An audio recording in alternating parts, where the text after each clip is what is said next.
warahmatullahi wabarakatuh. Perkenalkan, nama saya Maryam Yusuf. Saya Nabila Lesari Rao. Kami dari jurusan Kesehatan Masyarakat Universitas Negeri Gorontalo. Di video ini kami akan menjelaskan mengenai promosi kesehatan tentang penyakit malaria. Malaria merupakan infeksi akibat Plasmodium yang dibawa oleh nyamuk Anopheles betina. Malaria termasuk penyakit menular yang dapat ditularkan melalui gigitan nyamuk, tidak dari kontak fisik manusia ke manusia.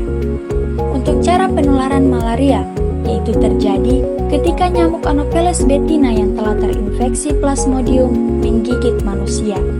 Plasmodium tersebut akan dilepaskan ke dalam aliran darah dan menyebabkan parasit berkembang di dalam hati.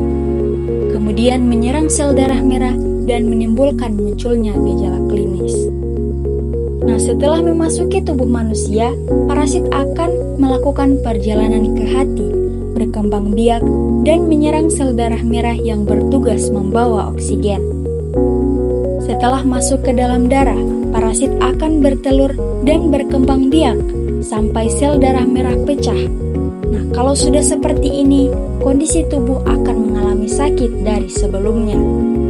Penyakit ini tidak dapat menular dari orang ke orang, tapi itu bisa menyebar dengan cara, yaitu yang pertama, penularan dari ibu kepada bayi saat melahirkan, atau disebut dengan malaria kongenital.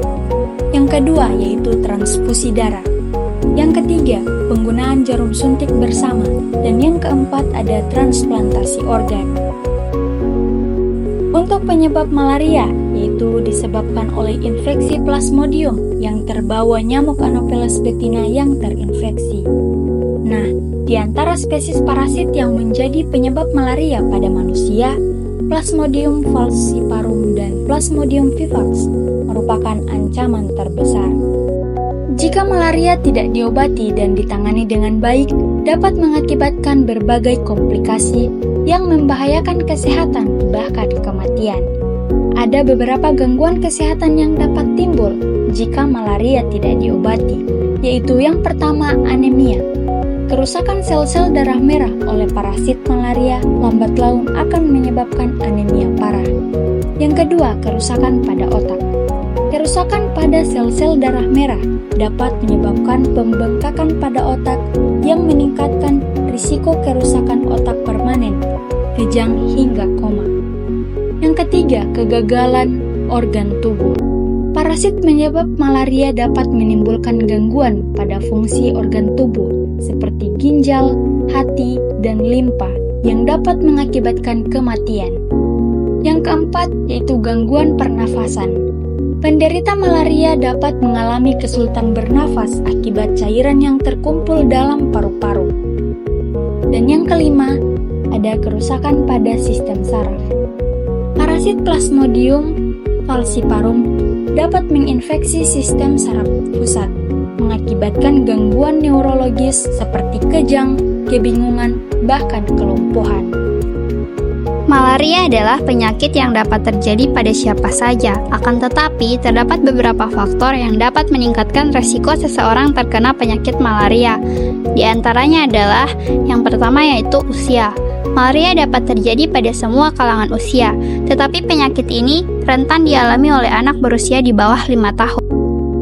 Yang kedua, yaitu tinggal di lingkungan dengan iklim tropis. Malaria sangat umum terjadi pada negara atau daerah yang memiliki iklim tropis, termasuk Indonesia. Dan yang ketiga, yaitu berada di daerah yang minim fasilitas kesehatan. Minimnya akses atau kurangnya ketersediaan fasilitas kesehatan yang menghambat pengobatan malaria dapat meningkatkan peluang tertular malaria dan berkembangnya penyakit menjadi kondisi yang lebih parah. Adapun beberapa gejala yang umum dialami oleh penderita malaria adalah 1. Demam tinggi, 2. Menggigil, 3. Mual dan muntah, 4. Diare, 5. Nyeri kepala, 6. Banyak berkeringat, 7. Kesulitan bernapas. Penularan infeksi malaria bisa dicegah jika kita tahu apa itu malaria dan melakukan berbagai hal seperti berikut ini. Yaitu yang pertama, tingkatkan daya tahan tubuh dengan cara pola makan sehat dan bergizi seimbang serta cukup minum air putih. Yang kedua yaitu hindari gigitan nyamuk malaria dengan cara tidur memakai kulambu atau oleskan krim anti nyamuk. Dan yang ketiga yaitu menjaga kebersihan lingkungan dengan cara membersihkan lingkungan, tidak membiarkan air tergenang di sekitar rumah, dan menutup penampungan air jika sedang tidak digunakan. Obat anti malaria yang paling umum meliputi yaitu yang pertama, kloroquine fosfat. Kloroquine adalah pilihan pengobatan untuk setiap parasit yang sensitif terhadap obat. Tetapi di banyak bagian dunia, parasit resisten terhadap kloroquine dan obat tersebut tidak lagi merupakan pengobatan yang efektif. Yang kedua yaitu terapi kombinasi berbasis artemisinin atau ACT. ACT adalah kombinasi dari 2 atau lebih obat yang bekerja melawan parasit malaria dengan cara yang berbeda. Ini biasanya merupakan pengobatan pilihan untuk malaria resisten kloroquine. Yang ketiga yaitu obat anti malaria umum lainnya. Ini termasuk atovaquone proguanil, quinine sulfat dengan doxycycline dan fosfat primaquine. Satu tetes darah yang hilang karena malaria adalah kerugian yang besar. Mari jaga dirimu dan keluargamu dengan pencegahan yang sederhana. Mari hidup bersih dan sehat, bebas malaria. Ingat, kesehatan adalah harta yang tak ternilai. Sekian dari kami, wassalamualaikum warahmatullahi wabarakatuh.